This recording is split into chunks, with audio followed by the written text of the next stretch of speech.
함께 하나님의 말씀 보겠습니다. 역대하 2장 1절에서 18절 말씀입니다.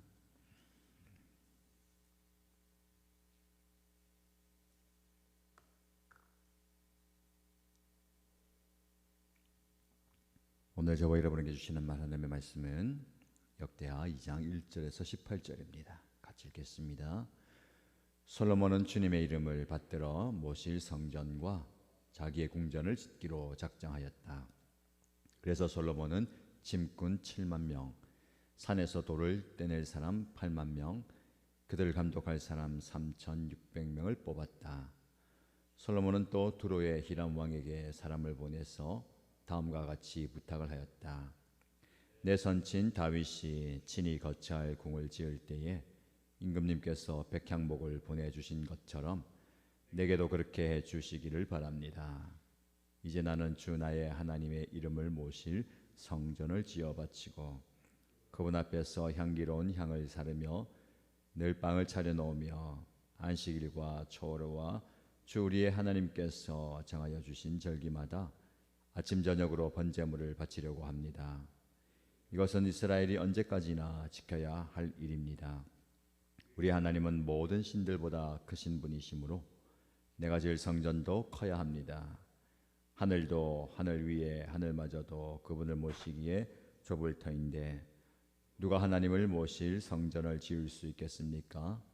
하물며 내가 무엇이기에 그분께 성전을 지어 드릴 수 있겠습니까?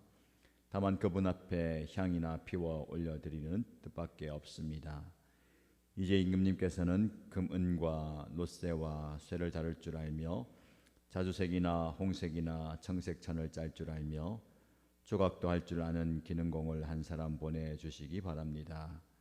그러면 그가 여기 유다와 예루살렘에 있는 나의 기능공들을 데리고 일할 것입니다. 그들은 내 선친 다윗께서 훈련시켜 둔 사람들입니다. 또 레바논에서 백향목과 잣나무와 백단목도 보내주시기 바랍니다. 임금님께서 나무를 잘 베는 기술자들을 거느리고 있음을 내가 잘 알고 있습니다. 내 부하들도 그들과 함께 일할 것입니다. 내가 크고 화려한 성전을 지으려고 하니 제목을 많이 준비해 주시기 바랍니다. 나무를 베는 벌목꾼들에게는 양곡을 주겠습니다. 밀가루 2만 섬, 보리 2만 섬, 포도주 2만 말, 기름 2만 말을 임금님의 일꾼들에게 주겠습니다. 두로의 히람 왕이 솔로몬에게 회신을 보냈다. 주님께서 그 백성을 사랑하셔서 그들을 왕으로 세우시고 그들을 다스리게 하셨습니다. 히람의 글은 다음과 같이 이어졌다. 하늘과 땅을 만드신 주 이스라엘의 하나님께서는 찬양을 받으실 분입니다. 그분은 다윗 왕에게 명찰과 청명을 고루 갖춘 슬기로운 아들을 주셔서 주님께 성전을 지어 바치게 하시고 자신의 왕국을 위하여 궁전을 짓게 하셨습니다. 이제 청명을 갖춘 기능공 한 사람을 보내드리겠습니다.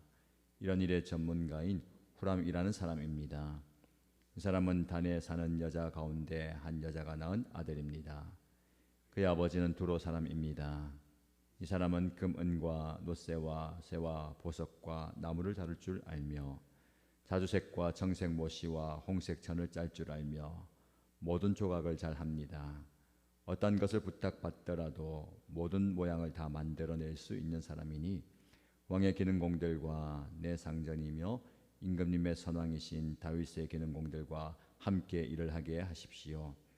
임금님께서 말씀하신 밀과 보리와 기름과 포도주는 내 일꾼들에게 보내주십시오. 우리가 레바논에서 임금님께 필요한 만큼 나무를 베어 뗏목으로 엮어서 바다로 욥바까지 띄워 보낼 터이니 그 뗏목을 예루살렘까지 운반하는 것은 임금님께서 하십시오. 솔로몬의 아버지 다윗이 전에 이스라엘 땅에 살던 이방인의 인구를 조사한 일이 있는데 솔로몬이 다시 조사해 보니 그 수가 모두 15만 3,600명이었다. 그 가운데서 7만 명은 짐꾼으로 뽑고 8만 명은 산에서 돌을 떼내게 하였다. 그리고 3,600명을 뽑아서 백성이 하는 일을 감독하게 하였다. 아멘. 오늘도 우리에게 주신 하나님의 말씀, 그 말씀을 통한 은혜와 영적 도전을 통해서 깨달음의 시간, 깨달음의 시간이 되길 축복합니다. 역대하 2장에서는요, 이스라엘 백성들이 통일 왕국의 전성기를 지나고 있습니다. 다윗을 통해서 이 왕국이 통일이 되고 솔로몬에 이어지면서 번영하고 평화가 지속됩니다. 여러분, 이렇게 물질적인 번영과 평화가 있을 때 영적으로는 어려울 수가 있습니다. 세속주의가 교회 안에 그리고 신앙 안에 찾아오게 되고 영적으로 나태해지고 게을러질 수가 있다는 겁니다. 영적으로 볼 때에 이 번영한 시기에 하나님의 임재를 모셨던 성막은 수백 년 동안 임시 거처에 있습니다. 모세와 함께 했던 이스라엘 백성들이 장막을 짓고 출애굽에서 그 광야에서 하나님을 예배하고 하나님의 임재를 경험했잖아요. 그러나 그 가나안 땅에 정주하면서도 여전히 그들은 장막을 유지했습니다. 그것이 다윗의 때를 지나서 솔로몬의 때까지 이어지는 겁니다.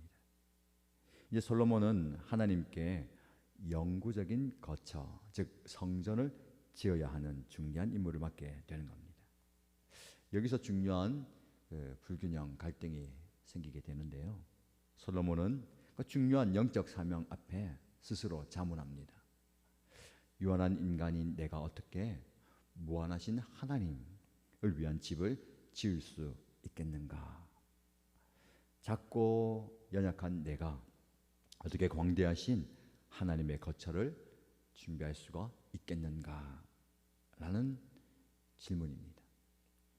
6절 말씀에 보시면 하늘도 하늘 위에 하늘마저도 그분을 모시기에 좁을 터인데 누가 하나님을 모실 성전을 지을 수 있겠습니까? 하물며 내가 무엇이기에 그분께 성전을 지어드릴 수 있겠습니까? 라고 고백합니다. 이 고백은 저와 여러분 모두가 직면하는 근본적인 질문입니다. 유한한 저와 여러분들이 어떻게 무한하신 하나님을 모실 수가 있을까요? 제한된 우리의 능력으로 어떻게 하나님의 영광을 위한 일을 할 수가 있겠습니까? 그 큰 하나님을 무한한 우리의 그릇 안에 담는다는 것은 불가능한 것입니다. 그런데 솔로몬의 대답은요, 불가능해 보이는 이 임무를 회피하지 않습니다. 대신에 그는 하나님의 도우심을 구하면서 실제적인 준비를 시작합니다. 1절과 2절 말씀을 보시면 그는 첫 번째 행동을 합니다. 주님의 이름을 받들어 모실 성전을 짓기로 작정하죠. 마음을 정하는 겁니다. 그리고 짐꾼 7만 명, 돌을 떼낼 사람 8만 명, 감독할 사람 3,600명을 뽑습니다. 실제적인 노력, 실행이 있는 겁니다. 엄청난 사명이죠. 성전 건축은 단순한 한 건물을 짓는 것이 아닙니다. 당시에 고대 근동에서 가장 웅장하고 정교한 건축물을 짓는 겁니다. 근데 그 당시에 이스라엘은 그런 일을 해본 적이 없습니다. 더 어려운 것은요, 이스라엘에는 필요한 자원이 부족하다라는 사실입니다. 3절에서 10절 말씀 보면 솔로몬은 두로에 있는 히람 왕에게 도움을 요청합니다. 백향목을 보내주십시오. 숙련된 기술자를 보내주시고 또 다른 귀중한 자원들을 요구합니다. 놀라운 방향의 전환이죠. 솔로몬은 자신의 한계를 인정합니다. 그리고 이방인 왕의 도움을 구하죠. 하나님을 일하는 데에 겸손과 협력이 필요하다라는 것을 보여줍니다. 두로 왕 히람의 응답은 더욱더 놀랍습니다. 11절 말씀 보시면 두로의 히람 왕이 솔로몬에게 회신을 보내는데 이렇게 이야기합니다. 주님께서 그 백성을 사랑하셔서 그들을 왕으로 세우시고 그들을 다스리게 하셨습니다. 이방 왕인데 하나님의 일하심을 인정하는 겁니다. 솔로몬이 왕이 된 것은 하나님께서 하셨다는 겁니다. 특별히 백성들을 사랑하셔서 지혜로운 솔로몬 왕을 세워주셨다. 그러면서 하늘과 땅을 만드신 주 이스라엘 하나님께서는 찬양을 받으실 분이십니다. 이방인 왕이 이스라엘의 하나님을 찬양하는 모습은 하나님의 일이 어떻게 이 민족과 이 역사 가운데 일하시는가, 영향을 줄 수 있는가를 보여줍니다. 하나님을 인정하는 것, 굉장히 중요한 것입니다. 이 장면을 통해서 우리는 새로운 중요한 영적 통찰을 보게 됩니다. 솔로몬의 성전 건축 과정에서 하나님의 일을 효과적으로 어떻게 준비해야 되는가, 세 가지 핵심 원리를 발견하게 되는데요. 첫 번째는 하나님 중심의 목적입니다. 솔로몬은 성전을 지을 때에 자신의 영광을 위한 것이 아니고 자신의 이름을 드러낸 것이 아니라 하나님의 이름을 모실 성전을 짓는다라고 얘기합니다. 4절 말씀해 보시면 이제 나는 주 나의 하나님의 이름을 모실 성전을 지어 바칠 것이다 라고 고백합니다. 여호와의 이름을 위하여 이 성전을 건축한다라고 분명히 밝히고 있습니다. 여러분, 히브리어에서 이름이라는 단어 샴인데요, 단순한 호칭 이상의 의미가 있습니다. 우리가 이름을 부른다라는 것은요, 그 상대방의 존재, 본질과 성품, 권위를 다 포함한 겁니다. 굉장히 구약에서 이름이 중요한 것이죠. 하나님의 이름을 드러내는 것, 그리고 하나님의 백성들의 이름을 부르는 것과 짓는 것, 그리고 그 이름대로 살아가는 삶을 보면서 우리가 그것을 알게 됩니다. 성전은 단순한 건물이 아닙니다. 하나님의 본질, 하나님의 성품, 하나님의 임재를 나타내는 상징이었습니다. 그래서 이 솔로몬이 성전을 짓고 이 성전은 하나님의 이름을 위한 것이다 라고 하는 것, 굉장한 의미가 있습니다. 우리에게 중요한 질문을 합니다. 저와 여러분들은 무엇을 위해 일하고 무엇을 위해 사역하고 무엇을 위해 섬기고 있습니까? 솔로몬이 이렇게 중요한 사역, 큰 일을 하면서 이것은 나를 위한 것이 아니고 내 이름을 위한 것도 아니고 내 영광을 위한 것도 아니고 하나님의 이름, 즉 하나님의 영광을 드러내는 것이다 라는 고백이 저와 여러분의 고백이 되길 축복합니다. 나 자신에게 영광이 돌려져서는 안 되는 겁니다. 오직 하나님의 이름만이 높임을 받는 삶이 되어야 할 것입니다. 그래서 바울은 고린도전서 10장 31절 말씀에 이렇게 말합니다. 그런즉 너희가 먹든지 마시든지 무엇을 하든지 다 하나님의 영광을 위하여 하라. 오늘 저와 여러분들이 먹고 마시고 수고하고 애쓰고 힘쓰는 모든 그 삶의 영역에서, 섬김의 영역에서 하나님의 영광이 드러나기를 주님의 이름으로 축복합니다. 두 번째는요, 협력하는 겸손이에요. 솔로몬은 자신의 한계를 인정하고 다른 이들의 도움을 구합니다. 두로왕 히람에게 도움을 요청했고요, 15만 명이 넘는 노동자와 감독관들을 동원합니다. 더 놀라운 것은 솔로몬이 이방인들에게도 성전 건축에 참여하게 하는 겁니다. 17절 말씀 보십시오. 솔로몬의 아버지 다윗이 전에 이스라엘 땅에 살던 이방인의 인구를 조사한 일이 있는데 솔로몬이 다시 조사해 보니 그 수가 모두 15만 3,600명이었다. 이방인들이 성전 건축에 참여할 수 있도록 동원이 됩니다. 하나님의 일은 단순히 우리의 일이 아니라 하나님께서 다양한 사람들 통해 일하신다라는 것을 보여줍니다.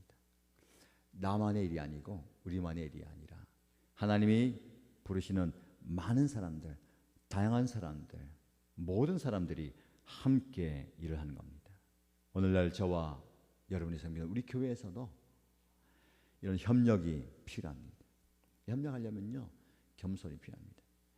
솔로몬이 그거 내가 다 하지, 우리가 해야지, 그런 생각했다면 그런 여지가 없었겠죠. 낮아짐이 필요합니다. 내가 다 하는 것이 아니라 함께 하는 것이죠. 주님의 교회는요, 함께 지어져 하는 거예요. 에베소서 4장 16절 말씀에 바울은 이렇게 말합니다. 그에게서 온몸이 각 마디를 통하여 도움을 받음으로 연결되고 결합되어 각 지체의 분량대로 역사하여 그 몸을 자라게 하며 사랑 안에서 스스로 세우느니라. 각 지체가 연결하여 서로 돕고 몸을 세워간다라고 얘기합니다. 우리 교회가 서로를 연결할, 서로를 돕는 그런 관계, 협력의 관계가 되면 좋겠습니다. 세 번째, 탁월함을 향한 헌신입니다. 솔로몬은요, 성전 건축을 위해서 최고의 자재와 기술자들을 구했습니다. 단순히 적당히 좋은 성전이 아니라 최고의 성전을 지어드렸습니다.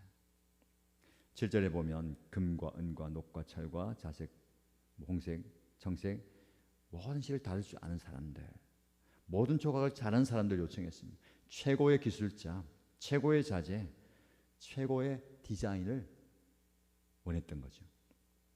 하나님의 일은요, 우리의 최선을 요구합니다. 우리는 적당히 좋은 것을 하나님께 드려서는 안 됩니다. 최고의 것을 최선으로 하나님께 드려야 됩니다. 왜냐하면 그것을 받으신 하나님이 최고의 존재이기 때문에 그렇습니다.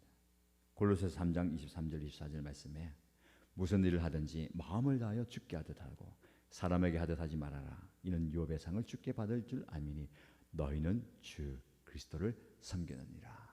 마음을 다해서 우리가 최고의 하나님께 최선을 드리는 삶을 살면 되겠습니다. 어떻게 최선을 드릴 수 있을까요? 오늘 하루가 여러분의 삶의 최선이 되길 축복합니다. 여러분, 이것이 구약의 성전인데요, 이 성전은 신약으로 이어져서 예수 그리스도를 통해서 성령이 우리에게 주어짐으로 우리가 성전이 되는 겁니다. 우리가 이렇게 솔로몬이 최고의 자재로 최선을 다해서 하나님께 지어드린 것처럼 우리가 하나님의 성전으로 지어져 가고 있는 겁니다. 여러분이 하나님 중심의 목적의 삶을 사시기 바랍니다. 함께 협력하면서 주님의 교회를 이루어 가십시다. 최고의 것을 하나님께 드리는 예배 성전으로 지어지는 모습 되길 바랍니다. 오늘 하루 여러분 삶의 자리에서 최선으로 사랑하면서 삶의 예배 나아가서 여러분 자신이 성전이 되는 삶을 살아가는 복된 삶이 되기를 주님의 이름으로 축복합니다.